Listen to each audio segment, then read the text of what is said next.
So welcome back to another episode of Shoot Me Straight, and this is going to be a edition of our Truth About Transition series. I think this is our fourth or fifth one. I can't remember. I can't believe you even tried to. Well, that's why I was looking at you to try to back me up. Might be sixth, but we'll see. Sixth, yeah. But today we have two awesome guests, Zack and Taylor. We were introduced through our good mutual friend, Sarah Davis, and she spoke highly of both of you and the work that you guys are doing up in the Atlanta area. You guys have that is a foundation, ATL Vets, right? So we definitely want to get into that and discuss all the good work that you're doing there. But we definitely want some background as well, sort of on both of you, how you two met, and then we'll go from there. Yeah, we paid Sarah really well to compliment us. That's what's buying us dinner tonight. Yeah, exactly. No, but I'll let you run down she's way more impressive. The better three quarters over here. So I'll let you give some background. Grew up as an athlete, so that's kind of how we relate. Military athletes, somehow we have this weird bond. But fast forward, I now own DT Corporate Wellness, which is a health and wellness company. So I go into corporations and businesses and help employee health and wellness. So taking my athletic background and my love for health and wellness and how I grew up, I work as well on his nonprofit as the movement pillar because our guys lose the routine after they come back. So I kind of help with that as the pretty drill sergeant, if you will. I get to boss them around. I literally call her the prettiest drill sergeant they never wanted, and she loves making men cry. She does it at the workouts. It's great. Yeah, so working with all levels, from a beginner to, an athlete, and it carries over really well from the corporate space to the military piece, oddly, but it works. So that's just a little bit about what I do. Well, what's your athletic background? Yeah. I played softball at the University of North Georgia. So I let her go first so I could actually give her athletic background because she's never going to share this piece. So UNG is the second biggest commissioning resource for the Army behind West Point. Oh, no kidding. So it's a very big military school. But she went, her brother's Army vet as well, but she went to UNG as a national championship in softball, won that in 2015, got inducted into D2 Hall of Fame, did all sorts of stuff in that background that she never brags about, but she's like top tier performance attached to collegiate athlete and is a superstar, but she never talks about it. Very cool. That's awesome. That So is you awesome. transitioned that into like your physical fitness. I did. Sorry, y'all. I did. I background story. My brother was serving. He was on his first deployment in Afghanistan. I don't know why Army guys, I don't know if it's all military guys, they buy stupid stuff like a really Toys. fast Absolutely. motorcycle. So while we were at my grandparents, my mom's side's Italian, so we have these family Sundays. That's like how I grew up. Go to grandma and grandpa's, and it's like you spend a day with them, and your grandma and mom are cooking in the kitchen. We're outside. It's a very active family, but I was 16 at the time, actually going into my senior year. My brother was on his first deployment in Afghanistan, and my dad decided to warm up the bike. Got in a horrible accident about 100 yards from the house. Was pretty much life-flighted to ICU, and I essentially took over his company. He was the breadwinner. So at age 16, I learned kind of how to be an entrepreneur really early, Wow. but didn't know it. Played softball, loved it. I loved basketball more. The way the seasons are set up in high school is really different than college. But me running my dad's company, I'll have three other siblings, brothers in Afghanistan, older sisters on a softball scholarship somewhere else. I'm going in my senior year of high school, and my baby brother's going in his freshman year. So we all know how to work. We grew up working. But I was like, all right, I can make decisions, and I need to. Like, let's run the company, do what you got to do.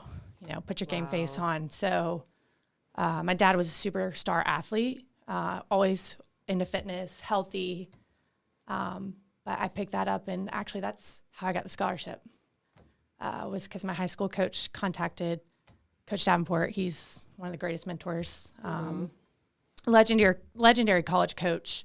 But he gave me a call one day and was like, "Hey, kid, I'm hearing what you're doing for your family. I want you to come visit." And the rest is history. Wow. So my story's a little different. That's very cool. But kind of carried that over of my dad's how he brought us up. My mom, she's a superstar athlete as well.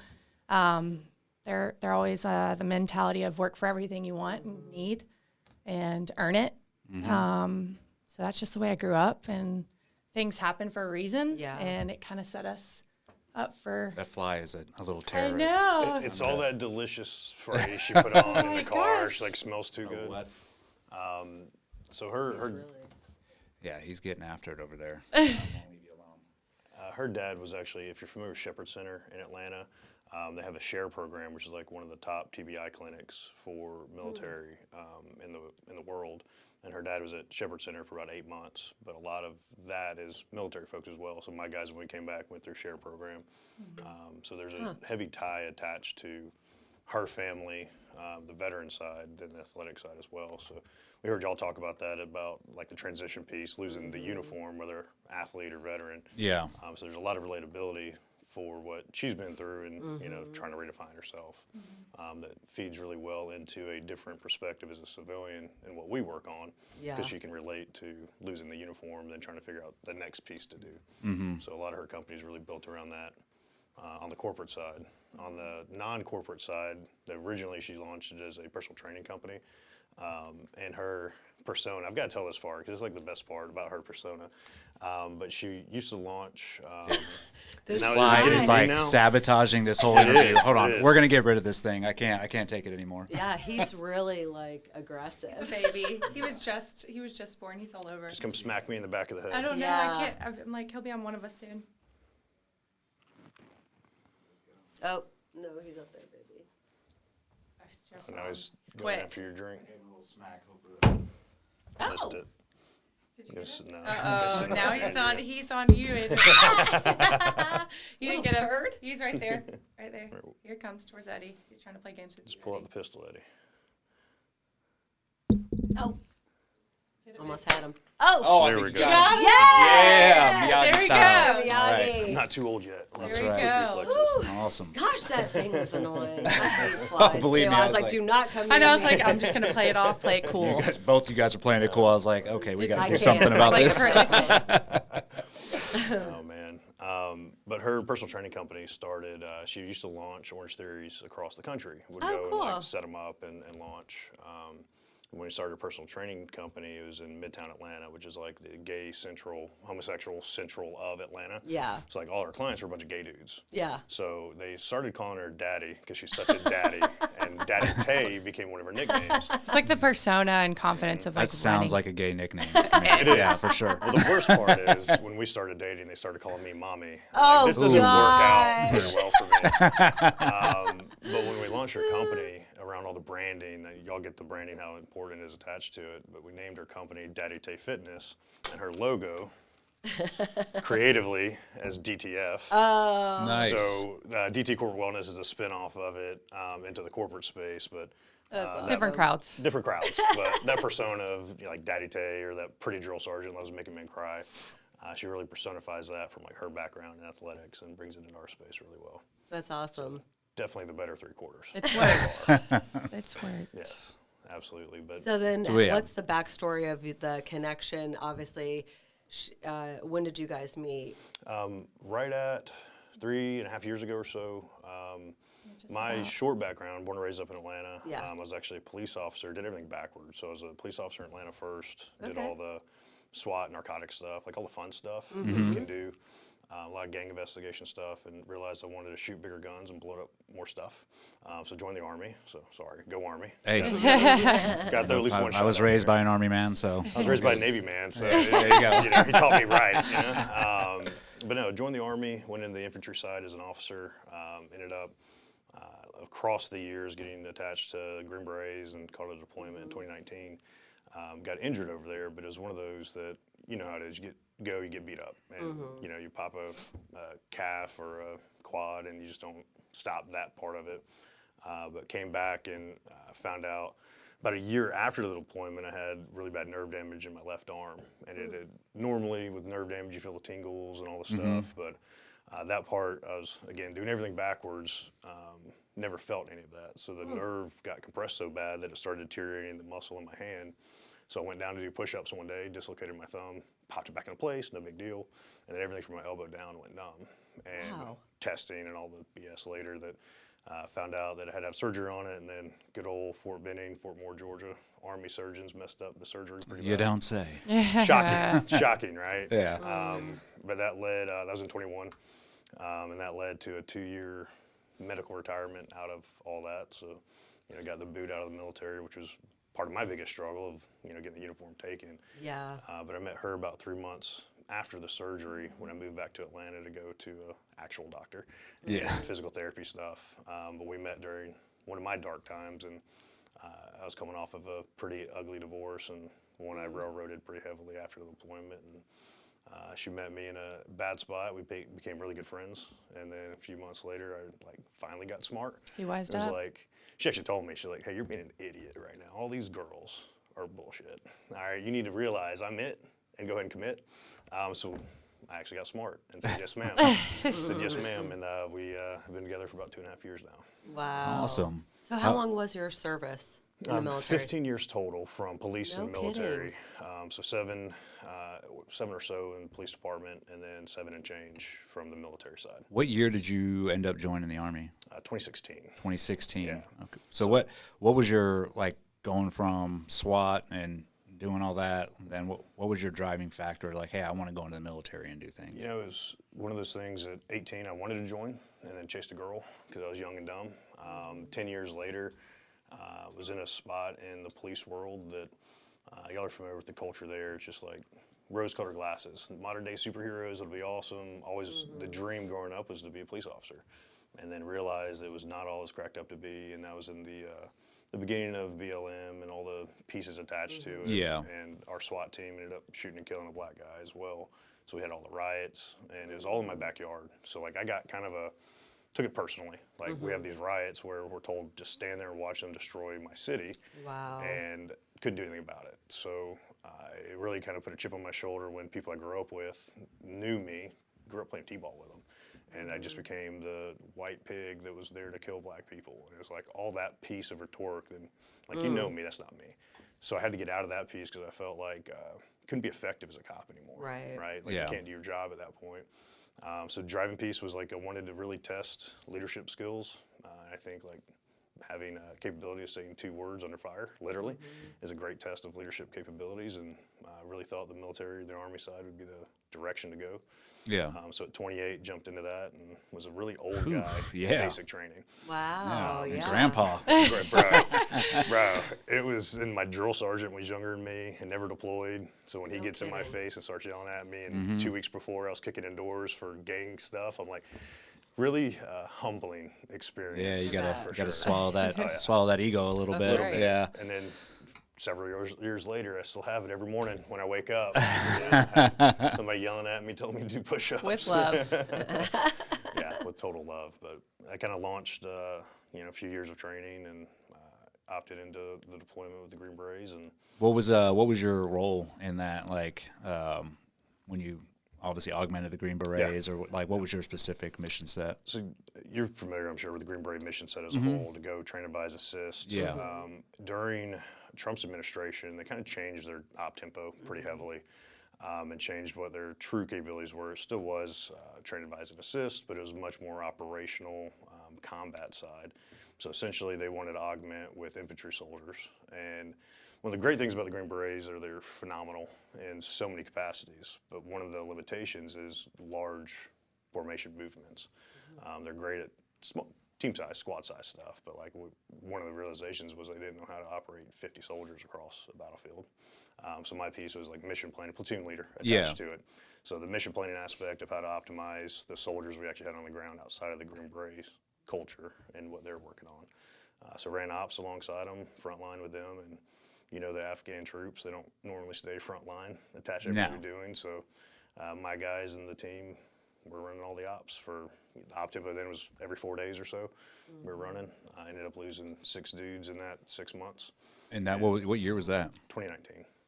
Okay.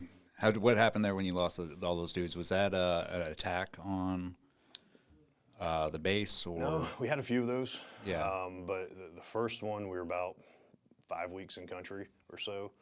Bad intel. Come to find out, the 10th SOC over there had a snitch among all the things we were briefing and leaked our intel. So we went into a village and we thought we were coming into 20 Wow. ISIS, and instead it ended up being 200 that were entrenched and dug in. And we infilled, and about 3 minutes later, just laid into a barrage and lost one Green Beret and our EOD guy within the first like 5 minutes or so. Oh my gosh. The bad part on that one is I was in the ops center watching from my ISR feed. It's like some of my biggest struggles is like not being on Not the front being line there. on that one Yeah. operation. Like of all operations to not be there to feel like you could engage, I was the one watching from the ISR feed, and that was one of the biggest pieces. On my Yeah, struggle. that's a horrible feeling. You know. Not being on the ground and actually watching it in real time when Yeah. guys are getting tore up. Yeah. So had you ended up getting injured? Just throughout that whole just the for wear and big tear. scene, yeah. Yeah. Never realized anything was bad. We had a sergeant major that ended up getting killed on one of our ops, the Green Beret sergeant major, and like just very kinetic as a whole during that time frame. So I think we all ended up beat up, and nobody really realized it until you get back, and then everything starts falling apart when you're in training again. You know? Right. And that's when I discovered the nerve damage and Yeah. good old Fort Benning surgeries. Yeah. It was great. Unfortunately. Yeah. So then you medically retired in 23. 2023. 2 years. Process. A year rehab and all the stuff. And that's where you two met. Yes, during, so I met her about 3 months after the surgery.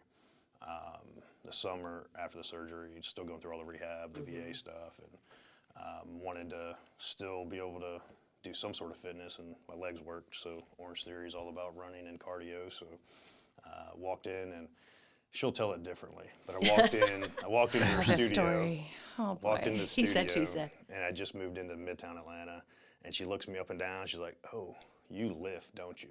I'm like, as a matter of Okay. fact, yes, I do. So she dropped a pickup line on me as soon as I walked in I the did. door. See, You were don't the tell your only side one. of the story. That was Okay. it. That was Okay. it. But that's when we met and became good friends. I think she saw her brother deployed. We're the same age, but he deployed in like the early invasions, 09 arena.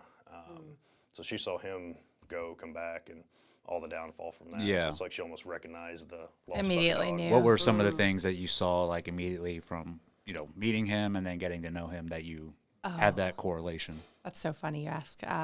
Well, exterior, the tattoos, you guys, I mean, come on. It's like the sleeve. I'm like, he's military. I'm like, okay, so what do you do? No, he was kind of quiet and standoffish, and me being, when you coach, you're on stage. You're giving an experience, and it's about everybody. And I'm trying to get to know everybody, detail. Like, I want to know what you are going to eat for breakfast, because they're in there with. And I want to be able to follow up the next day you come see me and know what you ate for breakfast, repeat it back to you, et cetera. So I kind of noticed when he came in, there was two things that I noticed. Muscles. Yes. his obviously exterior, but he had two sides of him. It was one, he was kind of macho and tried to be funny. So he would always kind of like act out. And I'm like, problem child. That's someone trying to hide something. When you're cracking jokes and making others laugh, which is great. I love it. You're also dealing with something. And I recognized that immediately. And I knew he was military. So I'm like, this guy's got something. And I recognized it. And I'm like, we're going to be best friends. Like, I already know. My brother and I are really close. My grandfather's was an Army. He's an Army veteran. Uncles are law enforcement. So like, it's in my family. Yeah. And that's just like that, those same characteristics, they do them. So I immediately recognize it in him, and I'm like, there's something deeper there. I need to get to know this guy. And we'd grab a beer, and She says that she's the queen of chugging beer. Like, if you want to shotgun a beer, it's not something I've I'm won- proud of. Yes, she is. It's She's not very proud of It's it. not a bad qualification. We've won money off her against guys, shotgunning beers in bars. And that's when I'm like, oh, this girl's got it. You're like, I'm in love. Oh, yeah. When she beat me in a chugging competition, I'm like, oh, this girl's got He it. tried to She's challenge me different. more than once. I'm like, dude, you're gonna lose. Yeah, like, I'm right. not gonna lose. I promise. And she hasn't lost. I haven't lost. No. But just that was like the outside, because he was trying to kind of hide what he went through and what he was going through. And I recognized that just from family experience and others, friends that we have through friends that have experienced some really horrible things.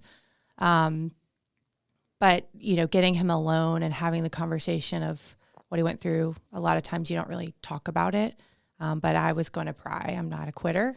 So he... Pry, stalk, whatever, you know, however you define it. I mean, losing the guys he did, it really wasn't that long. And, you know, they say time heals all things, but, and in a way it does, but you never forget. Yeah. And it's as fast as coming off of that stuff. I like the room in between, even just the surgery being 3 months before I met him, like that's No, that's a lot of trauma to deal with in a short amount of time. Right. And then you met him right afterwards. So yeah, nothing is really healed yet. Well, part of what she didn't know when we first met, I had a entrepreneurial flair, so I had started a couple side hustles. One of them grew in 2020 while we were still active. One of them grew to 155 countries off the media company. We'd started a project, scaled it, got offered a good bit of money. My business partner and I had built that really well during COVID. And then had the surgery in March of 21. The offer for that company was in February of 21. So I'm like 32 years old or so, massively successful on paper, high achieving, right? Just accomplishing everything I wanted to put my mind to. And then know the surgery's coming. I know it's probably going to be the end of my time in service. So what she didn't know is that time frame, I had a instance where I almost became a statistic. End of a doc, pistol in my mouth, ready to go. Sent a text to my ex-wife saying, hey, our goddaughter's going to be taken care of. Don't have to worry about anything for her ever again. And had the pistol ready to go. What drove you to get to that point? I mean, how was that just like a downward spiral? Like every day it was just like negative. Yeah. You know, I've heard y'all talk about it, the isolation. You know, you don't ever want to isolate, and I alienated everybody around me, the business partner, the family, the guys close to me, the ex-wife. Do you remember why you were alienating them? Like what? I was mad. Yeah. Especially around when the injury happened before the surgery. You know, I still don't have feeling in the left side of my hand and all the grip strength and all that. The thing I remember the most is I couldn't tie my own boots anymore, and it pissed me off. And everybody would be like, you're going to be fine. You're going to be okay. Everything's going to be great. And I'm like, then come, I don't know if we're allowed to cuss. So you're good. Okay. I'm like, then come fucking tie my boots for me. Come pin my awards on my uniform, because I can't fucking do that anymore. And it made me so mad, because I'm like, everybody's lying to me. And I literally felt like the entire world was lying to me, because I was carrying the guilt of the guys that I felt I got killed, and then the guilt of not being there, not being able to do enough. And then now I'm essentially going to get kicked out of the military for all the medical stuff. And, you know, it's like the whole reason I was there is like, that's what I built my life around, is like serving, be a part of this world, and now I'm getting kicked out of it. It just felt like there was no better option. It's like, you know what, if I'm going to be this burden to everybody, let me just go ahead and unburden them, and then make sure that the ex-wife and the goddaughter are taken care of in the process. You know, and it drove me to that point of just, here's the option. There's nothing more to go beyond.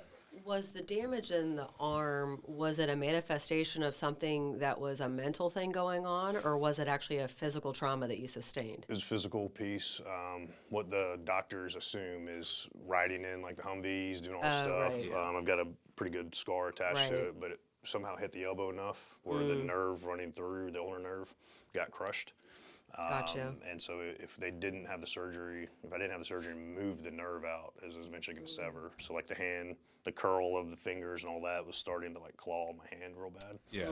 They're like, if you don't correct it, you're going to eventually sever it and lose complete use of That's actually a very common injury among guys and girls that go over there. I mean, it's one of those injuries that, like, because it's not one of those things where it happens and you're like, oh shit, like it's just a constant sustained like bumping and grinding against whatever part of your body. And a lot of it has to do with our shoulders and below, like elbow and everything like that, because we use that a lot, you know, getting in. The bad part is, like, I wish I had a cool story. Like, there I was, fighting a pack of T-Rexes in the deserts, and I didn't have it. So, like, there's also a level of guilt I had to that of, like, now I'm getting kicked out over some bullshit. Guilt and shame? Yeah, 100%. Because I'm getting kicked out over bullshit. Like, I have guys that got shot, TBIs, blown up, all this other stuff that happened so much worse. And I'm the one that's, like, getting booted for it. Let me ask you this: so you come back from that deployment. Obviously, it sounds like a pretty kinetic. You lost how many guys? You say six guys, right? Months, yeah. Which is that's a substantial amount. Like even one is too much, but 4 of them it happens. out of it. Yeah. A couple of support guys. When you get back, and then you are obviously have these, you have this injury as well. Is anybody in the Army like, hey man, how are you doing mentally? Anybody like checking on you? Nope. And we got investigated after we lost the first 2 guys. So a chaplain came out, wanted us to talk the old about, chaplain. So they sent a chaplain out. A general came and visited. Hoorah story. But by the time we got back, from the time I left Afghanistan until I was sitting back on my sofa, it was like 5 days. And it's like there's no decompression point. There's no anything beyond that. And the injury wasn't present then because that was the end of 19 and it was the beginning of 21 before like the atrophy had happened enough for me to release. So I just dove back into work. COVID just hit, so we had all the COVID response stuff and nonsense we had to deal with in the Southeast, and I just went back into like, all right, I'm working. We're good. Keep Distract. driving forward. Right. Oh yeah, I mean. So yeah. you don't recognize the cracks are happening at that point because your mind's still occupied. And then when the injury happened, it was like, all right, I have to sit down. And then the silence becomes deafening, and all the stuff started manifesting. And that was all right, but it was about 4 months between the injury happening, or actually presenting itself, if you will, to the surgery happening. So like those 4 months were like that spiral down into, F this, I'm done. Yeah. Right. And I didn't want to go through the surgery. Well, I'm glad you didn't do it. I'm glad you're still Same. with us. I know that's a huge, it's an epidemic that a lot of people, especially I'm sure you know and that we know, take the other road and actually commit to it and do it. So thank you for not doing it. But yeah, so you guys, we got to where you guys met, right? And then how did you guys form what you're doing now, ATL Vets, and what sort of led into that?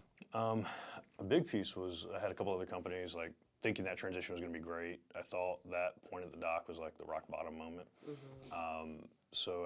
That was in March. I moved back to Atlanta in April to go through the therapy and all the physical therapy stuff. And we met in We July. met in July. So shortly after. Yeah, so it was one of those that the business is going well. I thought I'd transition well. I'm like, I'm good, I'm set. And then hit all the lack of purpose and passion pieces. Ended up writing a book during that time frame.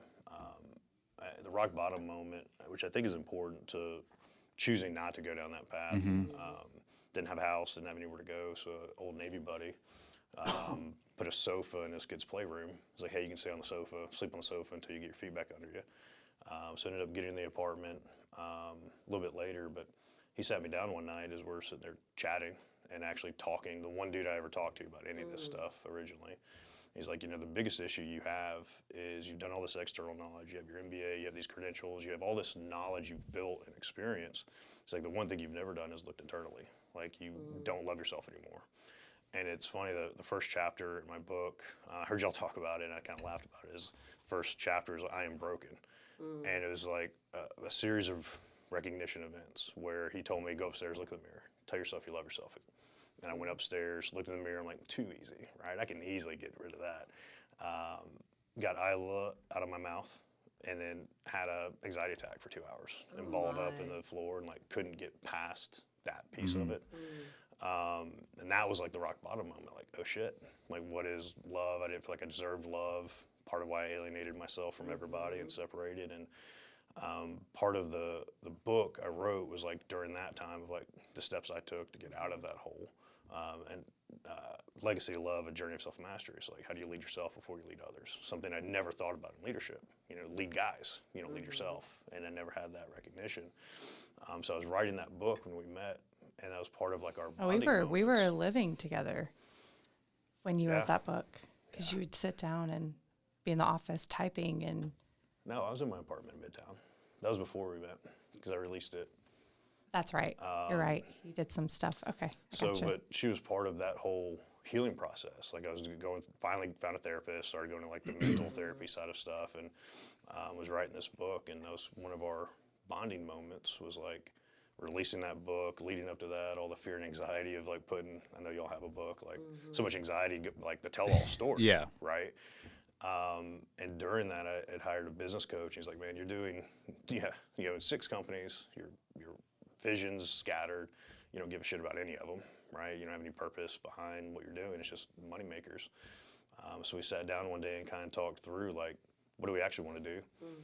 Recorded a podcast with a Green Beret in person in Atlanta. He's like, bro, you're doing all this stuff, but you're doing nothing. You're accomplishing nothing at the same time.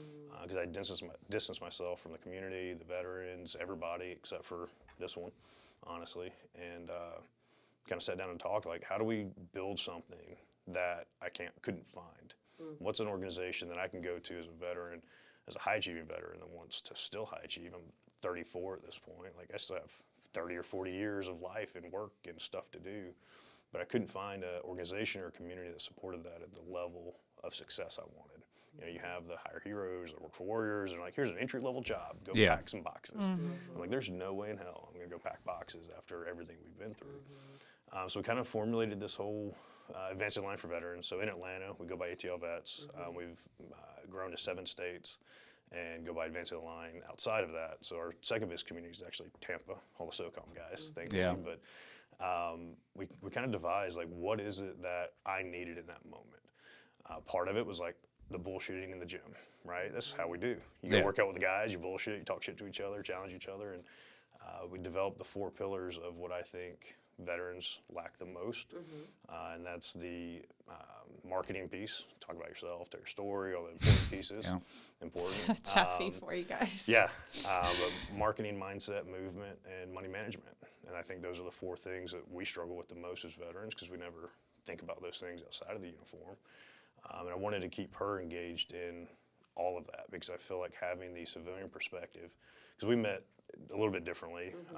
Y'all were together during service and during all those pieces, whereas she just dealt with the veteran. She didn't deal with the military spouse wife, the life attached to it. So I wanted to figure out a way to bring in a external perspective of somebody that was like relatable, losing a uniform, figuring out a new purpose and passion, what to do, and then had the swag that the guys are going to respect, right? So she can walk into a workout, boss you around, and you're like, ma'am, yes, ma'am, I'm going to go do that.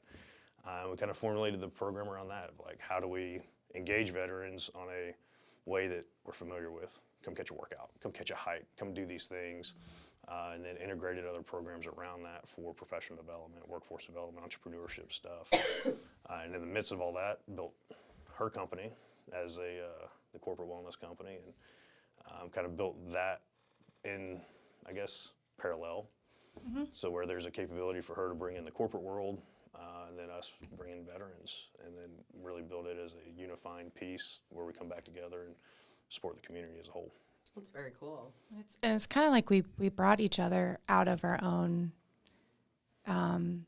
identity shifts, because athletes usually lose the uniform too. Like, it's inevitable. Your 4 years is up, and obviously in women athletes, when you go pro, it's like, it's a lot different. Yeah. Okay. And my dream was not to go pro in softball. Like, that's not a huge opportunity there. Let's be real.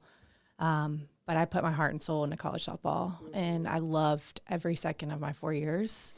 I mean, I'd even stay summers and just go like hit in the cage for hours. Like, I was obsessed. Yeah. It was everything to me. And I loved, like, my teammates were still in contact with. Those are like my best friends, especially my main 2. Like, those are your people. But losing that uniform was really hard for me, and there's a lot of dark days. So going back to relatables and recognizing, those things, he had some like darkness he was carrying, even though he was a light in the room, if you will, when he walked into my class and I was training everybody. I mean, there was like 50 people in there. I recognized those things instantly because I had them in myself. And I think when we met each other, just being friends and talking through stuff, and he was going through his hard time, it was easy for me to understand him and relate, even though our It's 2 different paths, Totally but different. still the same. very like relatable in this weird way. But also we can check each other. I'm like, hey, like, you gotta She does it a lot. deal with your shit. Like, you gotta sit in the silence and deal with it. It's gonna be really hard, but you need to deal with it, because when you're not good, everyone around you's not good. And even like his him with I wasn't there for that pistol in his mouth at, the end of a dock. Like, I have a really hard time with that. Because, it's tragic and sad, and you never want that for people. Right. But I was like, how could you be so selfish, like, of even thinking to do that? And I mean that with all respect. Well, I think that's how powerful that shame and guilt is it causes guys not to think of anybody else but themselves because they're hurting so bad. And that's, when you were talking about that, and you're like, the game and the shame and guilt that come from, like, what you were feeling with, I wasn't there, like, just being in combat itself, because being in combat itself is a very powerful thing, right? I don't think there's a lot of things that can level up to that, especially if you're on a kinetic deployment. So then the con of that is, if you are carrying baggage from that, like shame, guilt, that I should have been there, all that is going to be just as powerful on the back end. And I've seen, you're not the only one, I've seen tons of other guys feel the exact same way, where it consumes them. And that's how they get to a point where they're not thinking about their families or anybody around them, because they are so consumed with their own shame, guilt, and then go ahead and tackle on external injuries or internal injuries like TBIs and this and that. It's just a downward spiral. Yeah. Yeah. And him pushing me, he saw something in me. When he met me, he was like, you're doing all these things and giving extra to these people that, corporate America, there's a cap, there's a limit, there's a lot of no's. And I'm passionate. I love people and I love serving. And I'm like, these people need more. Like, they need more. If I'm the best 1 hour of their day, I've done something right. I've created impact. And it drove me crazy, because there was so much more. Even if it was like helping them with their nutrition so they could feel better, to perform better, or if it was saying something nice or connecting with them through a text of, just talking to them, because people come in that class to, like, get out of whatever's going on in their life. Like, that is therapeutic. That is a huge reason why I do what I do. And he actually saw something in me, and he was like, hey, your potential is you have way more potential. Like, let's create your own company. Like, you need to be doing more because you have it.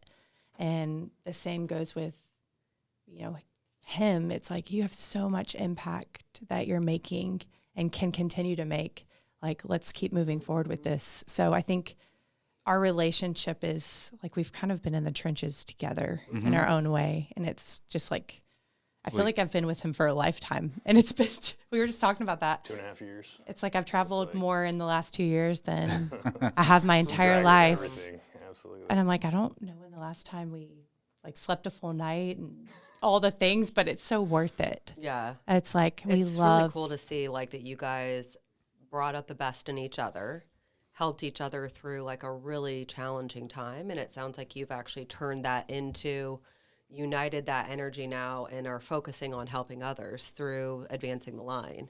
And part of it is, and again, we listened to the Bates podcast with y'all. That's why we felt like so attacked by what y'all were talking about. It was comical. That was good. But it's like, just talking about the accountability piece. She'll call me on my shit when I'm in my moods, and that's something that was very unique with her, that I had to found somebody else. It's like, who's somebody that can, Mr. Macho, I'm always right guy. Yeah. 15 years, like, what I say goes, right? And it's like, to have the humility or the strength in her to, like, call me on my shit, I think has been one of the best pieces for us, for our growth in profession and personal, because she's able to sit there and check me. And that has been very rare in life, that I can sit back and be like, yes, ma'am. But that's, like, one of her greatest strengths, is, like, seeing when I'm acting like an idiot and then calling me out on it. Right. Sometimes in a nice way, sometimes in a boot in the ass type of way. Yeah. But it's a phenomenal piece that she's amazing. Better three quarters. I'll say it all day. She really is the piece that has kept me moving forward, and then I love that. thankfully we can feed into. Yeah. Yeah. I mean, and that's like God's plan for marriage, right? It's for you two to become one and unite and bring out the best in each other so you can fulfill your purpose in the world. And it's like, that's the sad reality of sometimes these people, whether you meet someone after they're out of the military and transitioning, or you've gone through the extreme volatility and ups and downs. It's like, we have a lot of friends that, they don't end up making it in the end. And it's just because, that wear, like you said, it's like your physical wear and tear that eventually you were tapping out, and it's the same that we see, and that's what we try to encourage people. And these stories are just so powerful because they're an example of like people hitting their bottom and then knowing that if they look at our story, if they look at your story, there's people that aren't going to relate to us, but there's people that are going to relate to you guys and be like, oh my gosh, like that's very similar. And even the stuff that we went through, it's like, it's a powerful example and testimony that there is life after the military, right? There is life after these things, but a lot of people go so headlong into that was your full identity, it sounds like. And that was your full identity. And then when that chapter's over, I can see that you both had somehow lost a little piece of yourself. Yep. And that's hard. It is. Hard. It is. And one of the biggest things I think I didn't recognize in my younger male days of like gallivanting around is like recognizing how important the partner is. Mm-hmm. Oh, yeah. Right. And something that as I learned and grew more trying to figure out like how to actually get life right, recognizing the qualities in her that like this is what I needed all along, is somebody that could really support, y'all know the grind, dual entrepreneurship and all the things and nonstop. And I think we ended up having like 37 events in November. And she started counting. She's like, we're going to sit down in 2025 because she counted 37 things that we were speaking at or hosting or going to. And it's a grind. It's a grind. And having somebody that can be alongside for that grind has been a game changer because it would suck to do all this alone. And just, you know, he's been through a divorce, and I've never been through a divorce, but I told him, I'm like, I'm doing this shit one time. Yeah. Like, this is it. I'm getting married. We have a pig farm. We're going to take you out back. You're stuck with me. Yeah, I'm like, you better know that this, if I am not the right one, then tell me now. I can deal with that, but I'm not going to. She's just crazy enough for me to believe every aspect. Like, there's one chance with me. That's the mindset you have to have, I think, going into a marriage, because marriage is work, and it's not like this. You know, once you get married, and I think, you know, newlyweds, they're like, oh my gosh, and this is the honeymoon phase, and they think that's going to continue. It's like, nope, you're both human, you're both imperfect, and you're both going to run into issues with each other, regardless. But it's that mindset of like, we're not going to quit no matter how bad the issue gets. We're going to work through it, and one partner might be more stubborn than the other, or vice versa. It's, you know, but that, as long as you. I mean, what we've experienced and what I've seen in a lot of my friends that they've made it right out is they just persevere through that struggle, and they end up like they both have to let their egos go, right? And that's, I think, the hardest thing, especially, I mean, and obviously for men, yes, but I would also say for strong alpha women, it's like, like you have just as much as an ego as we do, and that's what makes it work, is being able to put those egos in check and being like, okay, I am going to listen to you, you know, even though I don't like taking criticism or advice, but it's taking that on, processing it, and then applying it to your marriage and moving forward. And through that, you will grow stronger. And that's growth. Like, anytime you hit adversity and you are able to persevere through it and fight through it, you are growing, and whether you know it or not. And growing together, I think, is a big thing. And you mentioned something about God's plan attached to it. We're newly engaged a couple months ago. Congrats. Thank you. Congrats. Luck of awesome. the retirement plan. You know, I finally got smart enough, and the sugar daddy over here. Piece was one of my team leaders, my mortar team sergeant, was military, and we had a lot of conversations. We're both background raised in faith. Southern Baptist raised, and it's like one of those in Afghanistan. The walk went a very different direction away from all that. So it's kind of an interesting thought attached to we're both very spiritual, but maybe not religious to some degree, but still believers in that capacity. And kind of an interesting piece we've talked about back and forth, where it's like, I believe in the grander power of God. There's the fate moments, right? And if you can sit back and recognize them enough to like, something's nudging me in this direction, and actually recognize the opportunity attached to it. But it's just unique, because I've heard y'all talk about the faith piece and God being integrated into marriages, and we've started doing that more. Don't ignore those nudges. And that's the hard part, right? Because that's the things those nudges are happening for a reason, believe me. And that's also part of like growing, and that's also part of adversity too. I was talking to somebody yesterday about it, where God will give you signs, right, throughout your life. And I think myself included, we ignore those signs. We're like, nope, I'm in control. I know what I'm doing. I'm a good person. I don't need this. And then you ignore those signs long enough, it doesn't matter. You're going to hit a wall. It happens to everybody. So that's what our big advice is. Like, if you are feeling nudged or you're feeling like, oh, something's driving me in this direction, let that happen. Go in that direction and go into it fearfully. Like, but also I would listen to what's being told to you, because I'll vouch for it. It's the only way. And I know that's an extremist view, but it's like I don't see any other way to like persevere and grow in life, especially with your partner, if you don't have God at the center of it. And that's why I think he's nudging you guys in that direction, or not, like you said. And it's been a mutual nudge, I think, where Yeah. a lot of the people surrounding us, faith in the community seems to be a very lacking piece. So It is. I've been presented with several people recently. Jeremy Greneau, he took an interesting route to bring faith into this world, where he's actually a Christian counselor and not a pastor.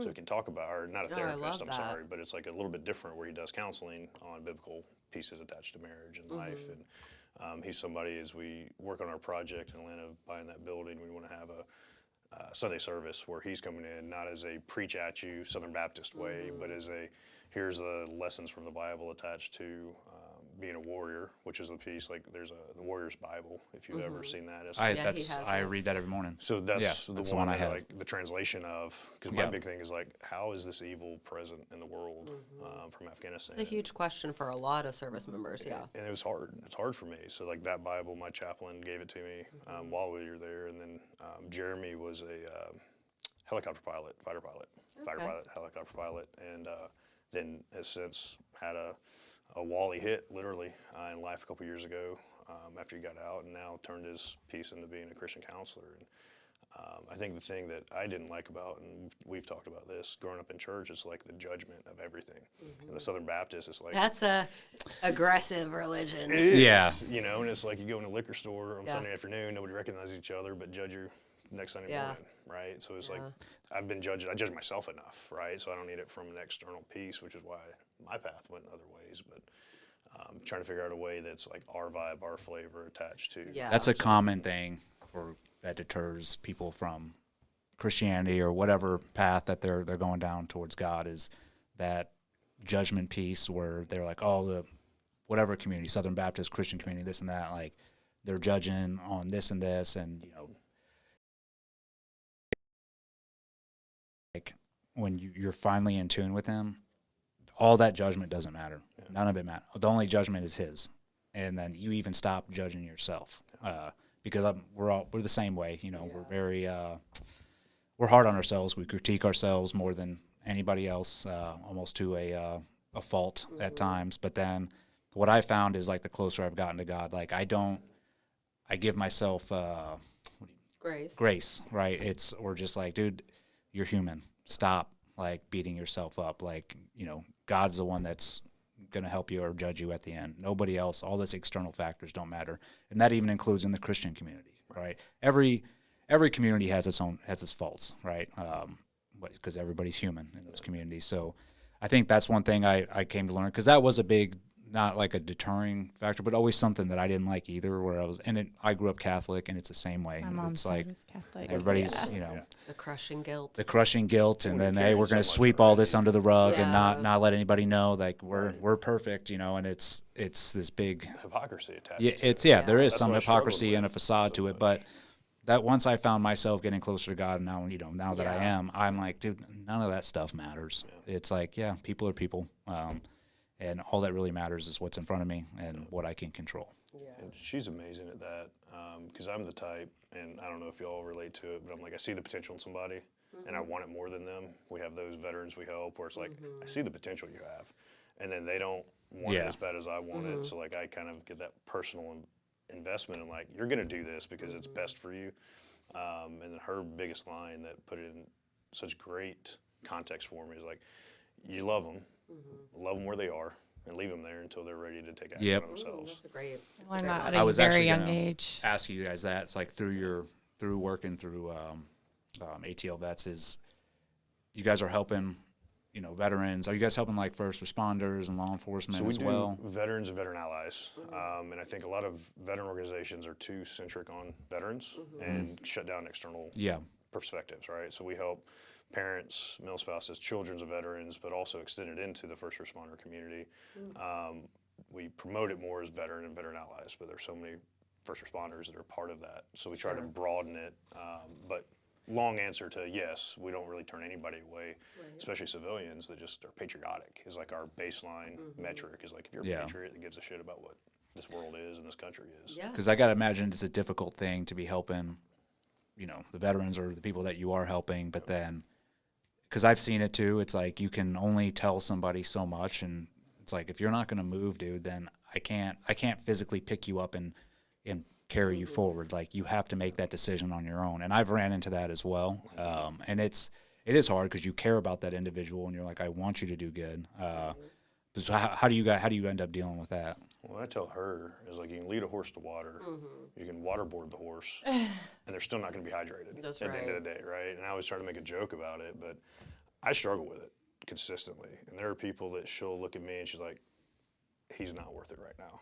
You're putting energy and time, and she's like that great accountability piece for me of like, I see what you're putting in all the effort, but that person's not ready to take action yet. I think there's a level of, we talked about this, and I'm in a lot of personal and professional development.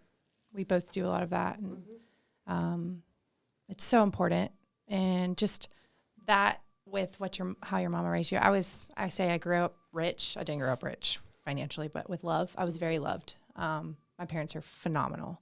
And my mom always said, treat everybody with respect and kindness.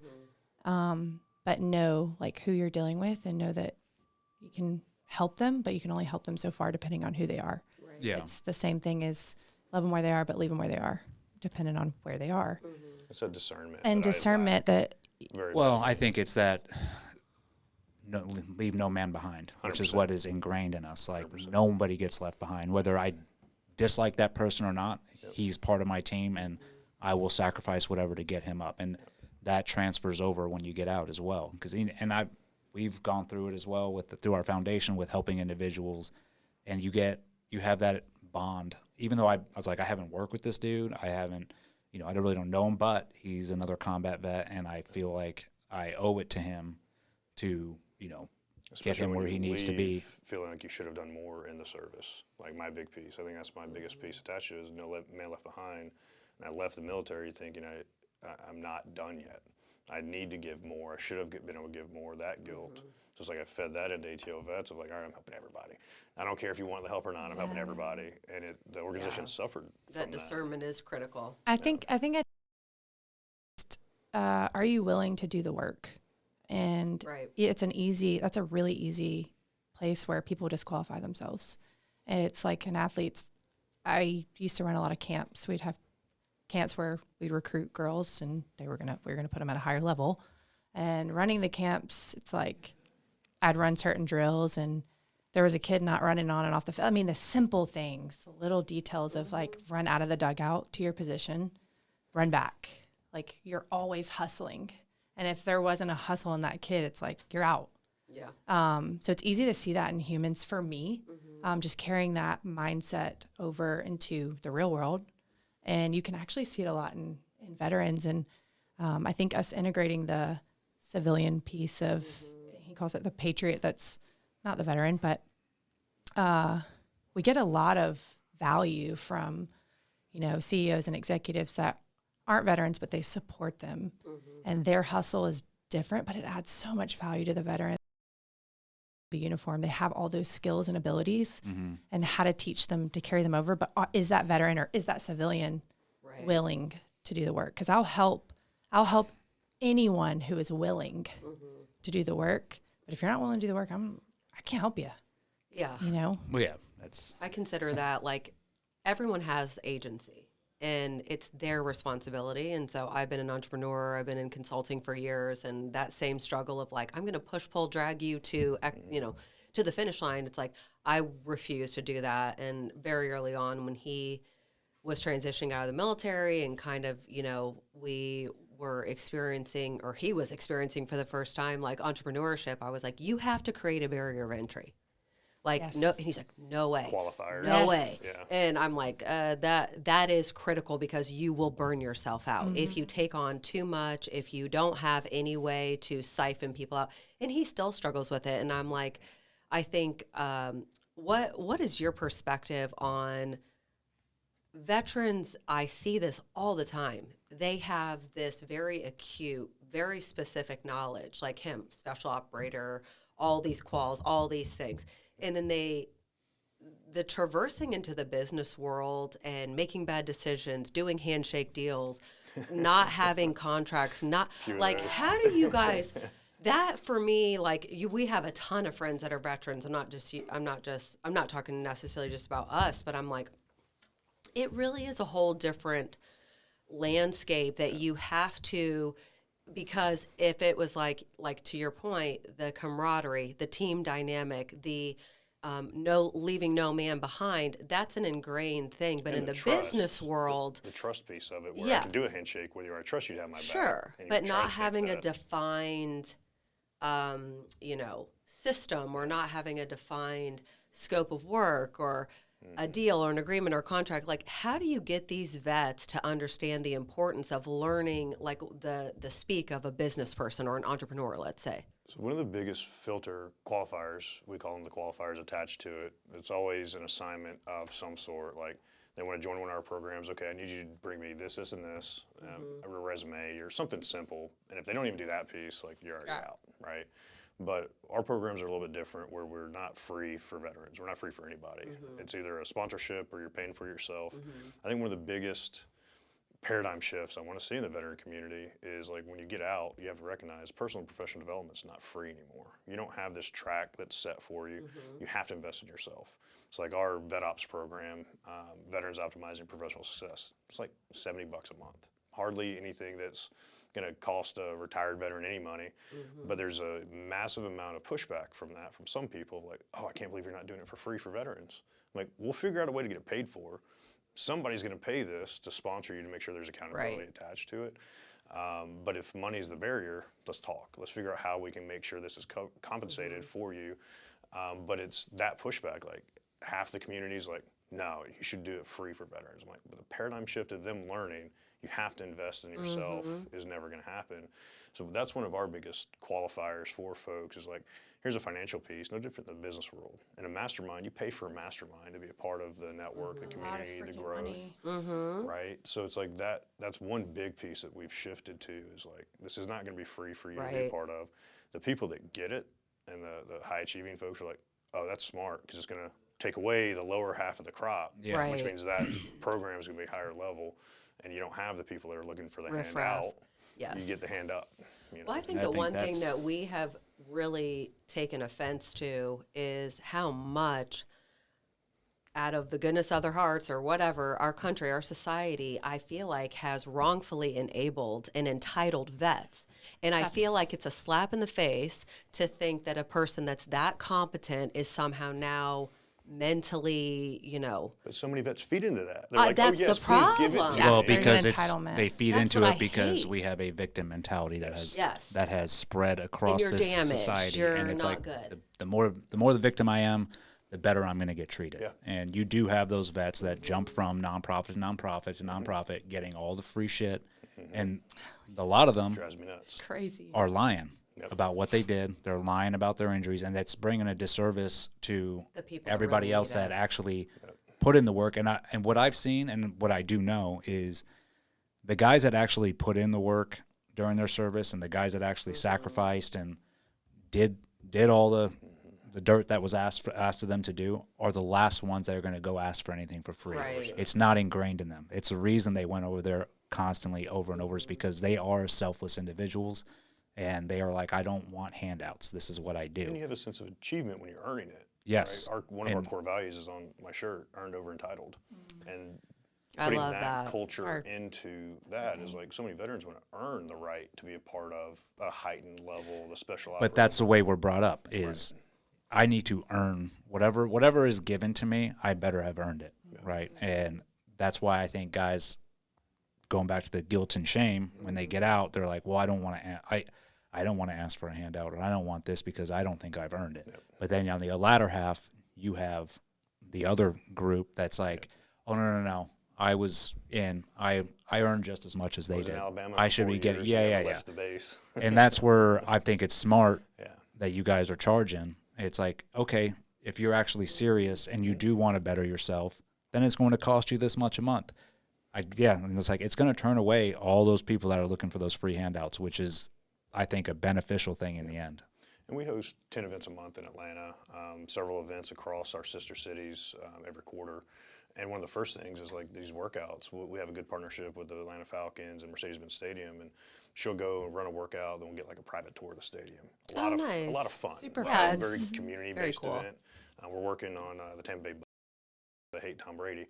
We'll work on that partnership next. But it's something as simple as that is where if somebody asks, and we talked about this on the ride home because discernment is my biggest piece.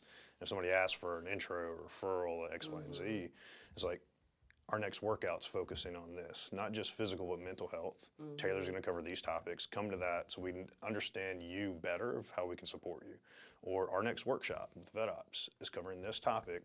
Show up to that, and it's like always pushing a qualifier towards them. If you don't show up, That's I'm my not even biggest thing. charging you Show yet, up. right? Like your first couple workshops are free, but if you don't even do that much, then you're not serious about. So I protect my network to like, I'm not going to make a good introduction to you unless I trust you're going to take good care of that introduction. Yeah, right? 100%. I think that directly correlates too over to those who are high achievers and want to earn. They don't want anything given. It's like there's a self uniform and you respect it. And it's like, so you're earning that.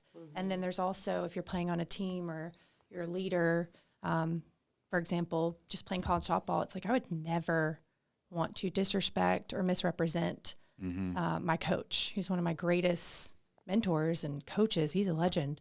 And it's like, I would do anything for that man. He's incredible, human all around. It's like, I'm going to go put in the extra reps. Like I want to play well for him, my teammates, myself. Like that uniform means everything to me.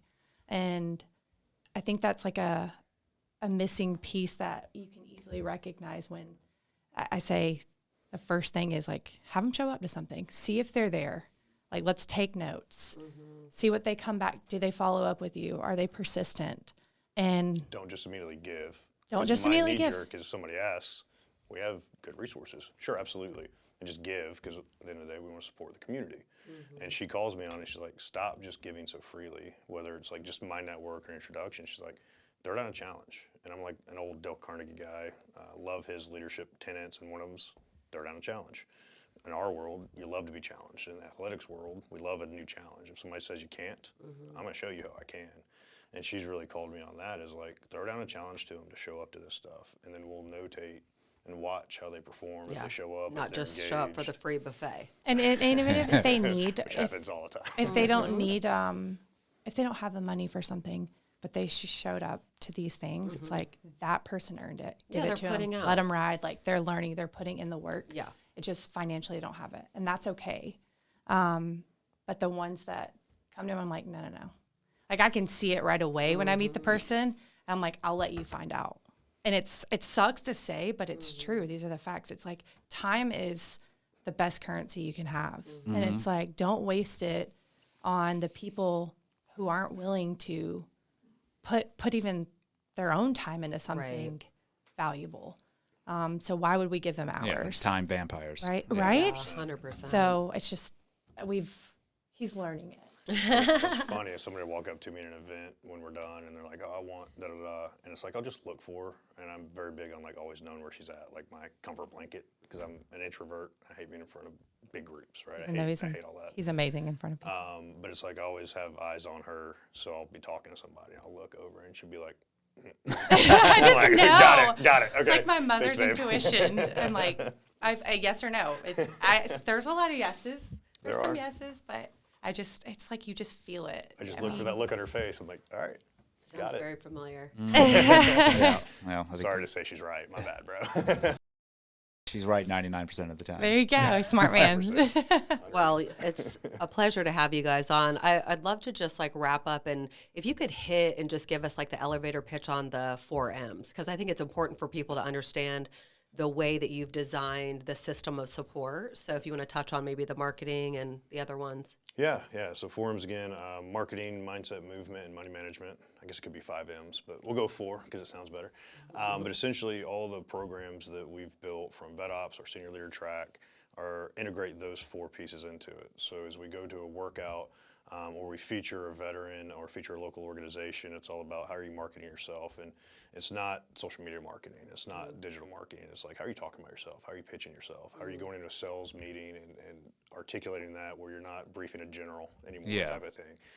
So it's really about the translation of the higher skills that we have from the military world. But it's easy to bring a veteran in to come get a workout. We integrate a little bit of mental health into all of that, a little bit of conversation.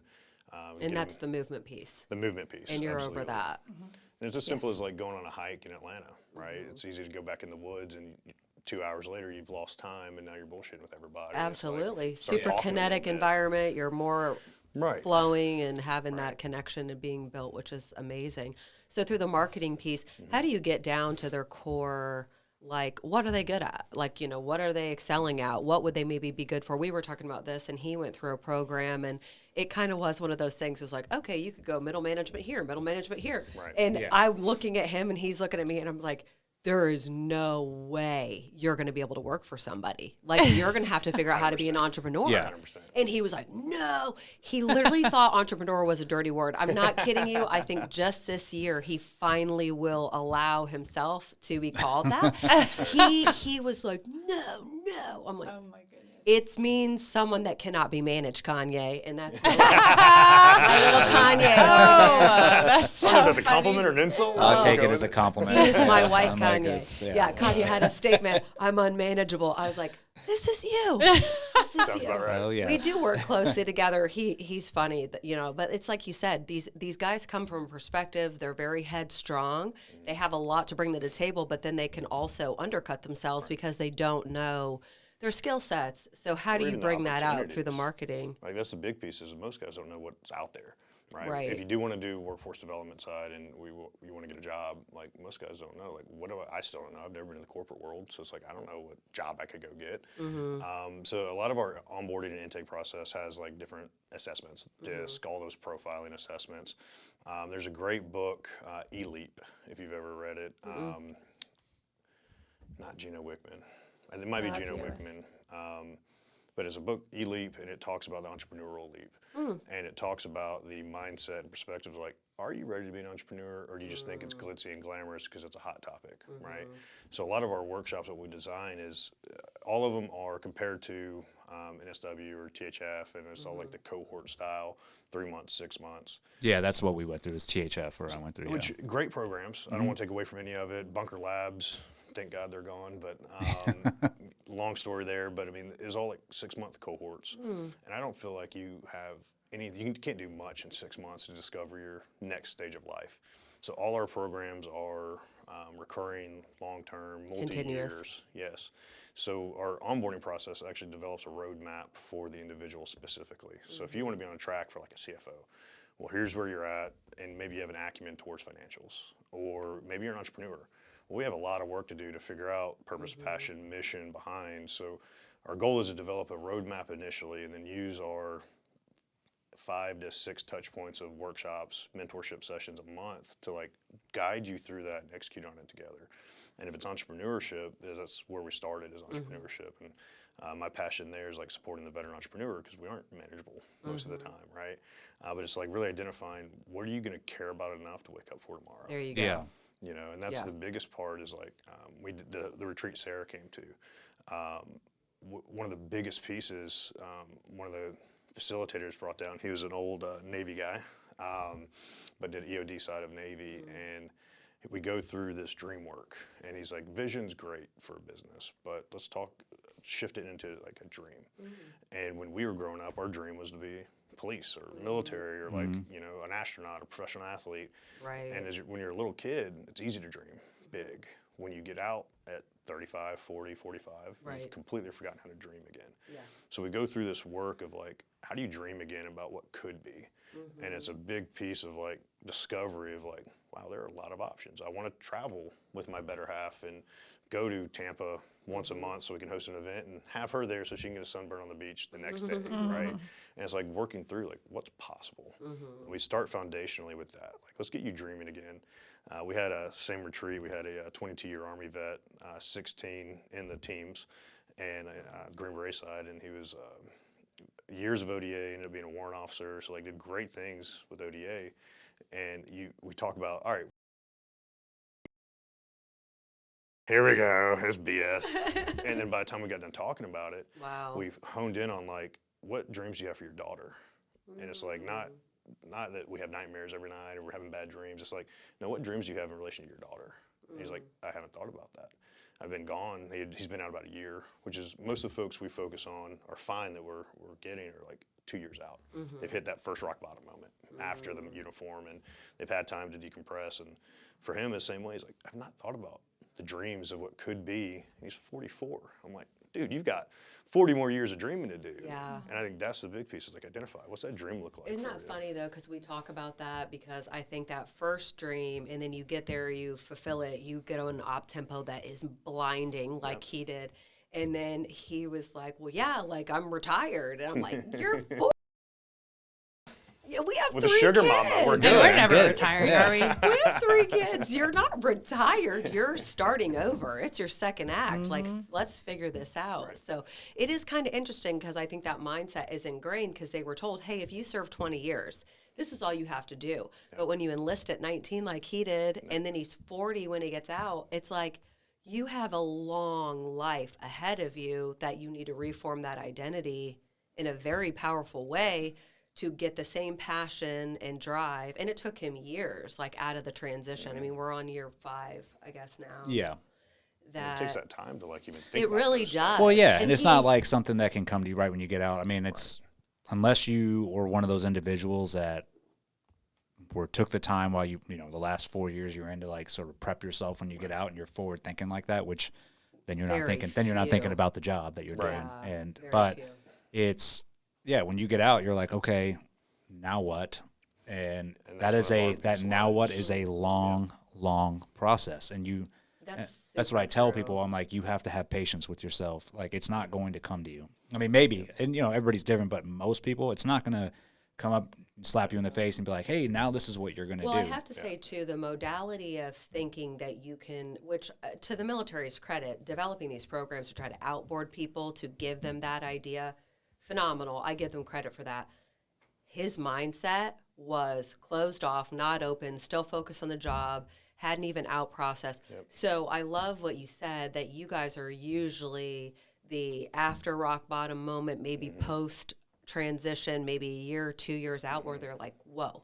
Which is where we don't see ourselves as a transition partner, Yeah. where a lot of the programs are designed of like 6 months out or skill bridge, whatever, or you're about to get out. I'm like, that's not where I see us fitting. We want to be the then what? Literally one of our taglines, we're your then what or now what moments, because I feel like you can't discover that and you can't do it in 6 months. Like, give us time, because it's going to take time. It's going to change, and it's going to change a lot as you see what like fresh air smells like, right? So we try to do it as an extended time frame, which is why we integrate workouts. Yeah. Just to like, I do think there is a decompression time too from even your exit from the military. There has to be.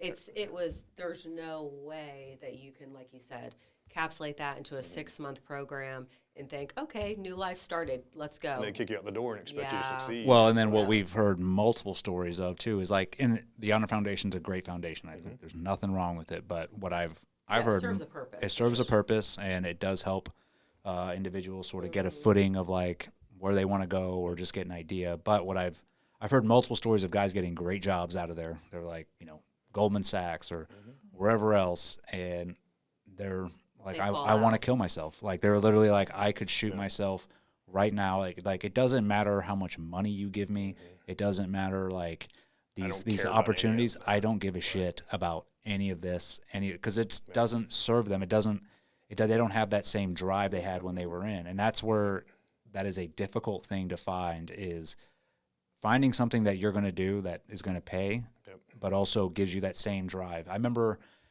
this is a perfect example. I went to the Honor Foundation, took us to Chicago, and we went to all these big companies, and so we went to LinkedIn, and it was like, you know, like Google in there, and people and these nerds riding around on Segways and like, doing whatever, and it You got was on Segway, didn't you? and no, it was just like something out of, you know, you're like, dude, what is this place? But they had a prior SEAL that worked there come out, and we sat us all down in a room, and he's like, you know, talking this place up. So everybody already is like, I want to come work here, you know, because it looked awesome. Like, I mean, the cafeteria they had, they put on a whole spread, and I remember, you know, everybody was like super interested in working there. And I literally asked that guy one question. I was like, do you get up every morning wanting to come here?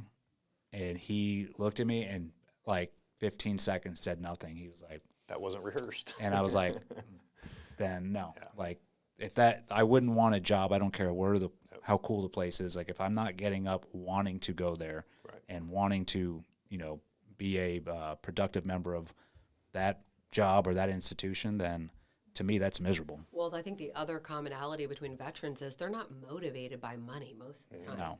They're highly motivated by We have service and retirement, camaraderie. right? Like, And we have money coming in. We don't.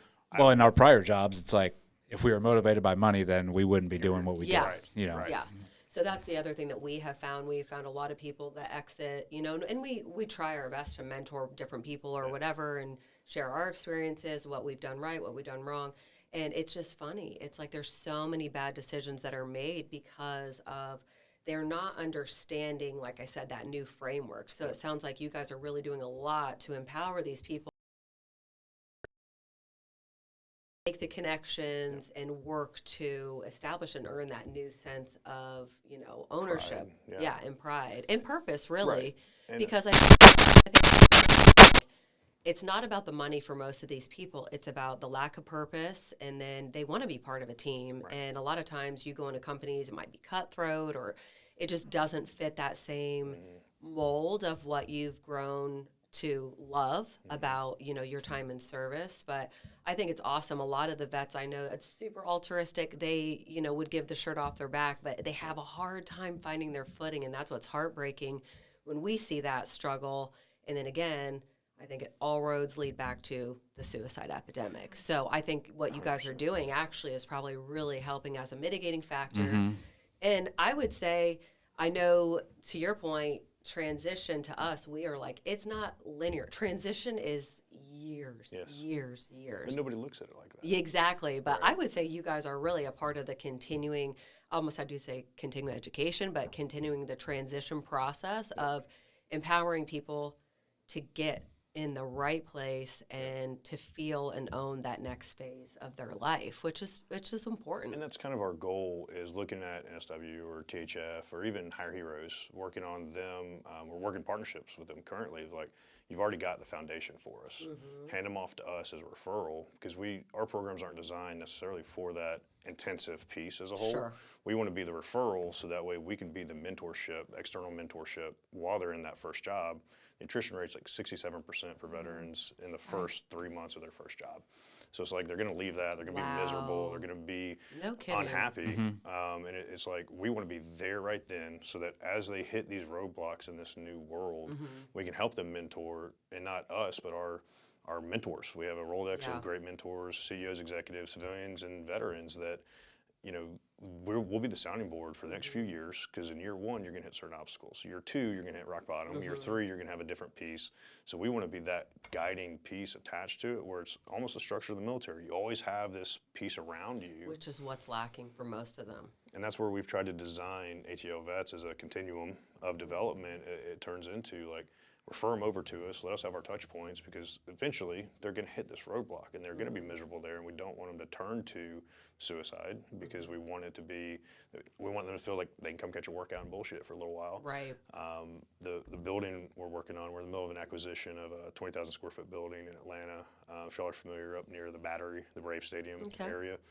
And essentially we're creating a Veteran Center of Excellence. And the bottom floor is going to be a 6,000 square foot gym, CrossFit style, where she's going to manage and staff that, flip into a corporate event space. Upstairs will be like a shared workspace, the podcast studio, all the stuff, Very cool. offices. The goal is to, like, have we heard y'all talking about it. Team room. We're still in the term. I heard y'all talking about go in, it's all the equipment, it's all the bullshitting, it's the reload, it's the chill moment. And we want to build that environment again and have our workshops here, have Love workforce that. development boot camps, those pieces. And that's all on the for-profit investment side. We're burning the boats and leveraging the farm to make this project happen and then house ATL Vets in it and have like, this is where you can come be comfortable. Come catch a workout. I think it's come to the super team room. important, the No. movement piece and the workout piece, because you're not going to be able to get vets to come in and all of a sudden be like, this is what I'm going, or like, this is what's going on. But you get them do a workout, kick their ass a little bit, but make them feel, it's the same. I noticed when I took up jiu-jitsu, and then you get done with these hard rolls. And so everybody sits around like maybe 5-10 minutes afterwards. And these are people I didn't even know. These are just local people from the community. But you get to know them like really well within those 10 minutes, because that's when everybody, once you've like gotten a lot of stuff out, you're like, oh, I'm okay with talking.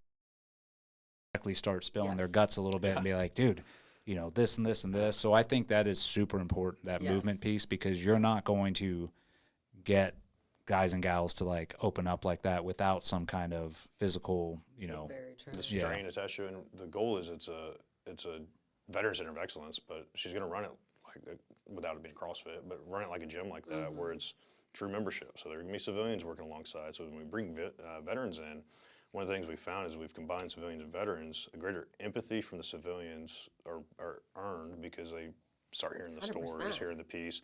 And veterans get civilians aren't awful. They're not terrible. I can have a friend or a buddy attached to it.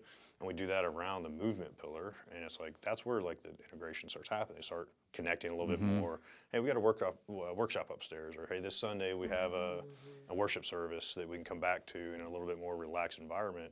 And you're already comfortable because it's our home. it's so I much love healthier. that. Yeah. But we strategically do, like the workouts we do now, it's from the athlete to military, it's very similar. It's like running a mission. So I'll actually make them team up. A bunch of sandbag work. Very cool. And you like like run an team operation. level. It's like you have to get from this point to this point. Now that we're here, we got to go here, but we got to do it together.